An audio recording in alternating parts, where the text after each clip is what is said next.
John Blake presents An Evil Love, written by Geoffrey Wansell and read by Colin Mace. For every victim of child abuse. Man's evil love makes the crooked path seem straight. Dante, The Divine Comedy. Purgatory, Canto 10. Introduction. When I started to write the life of Frederick West almost 3 decades ago, I never imagined that it would change my life forever. But it did, completely. Until that moment I had never written about a serial killer, but now I had the chance to look into the face of evil, the life of a man who I believe was the most relentless killer this country has ever produced, who may well have killed 60 young women. The experience changed me forever, though it took me a little time to realize it.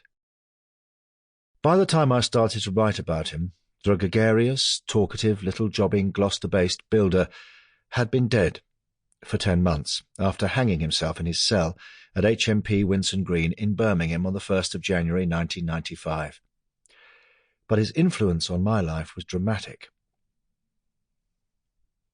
Quite suddenly, I found myself plunged into the darkest side of man's inhumanity to man in the most vivid way imaginable. I was given extraordinary access to the full details of West's crimes, life and writings, an opportunity very few writers have ever been granted, and one which I did not feel I could refuse. I listened to his lilting voice for hour after hour in his police interviews and conversations with his solicitor, all the time trying to comprehend what made West the monster that he most certainly was. But that gave me the chance to write what I believe is the most detailed examination of a British serial killer that has ever been published, based largely on his own words. West's is a story of incest and child abuse, a horrifying account of murder, lust and depravity that sullied this country forever. The reason I was given that opportunity to write his story was the result of a decision by the then official solicitor to the Supreme Court, who was West's executor.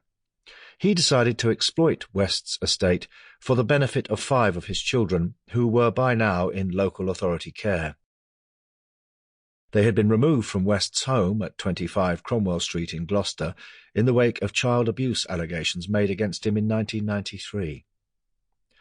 The decision to allow me access to West's papers, his police interviews, his prison diaries, his interviews with his original solicitor, his private videotapes, and the police interviews of his wife Rosemary, was deeply controversial.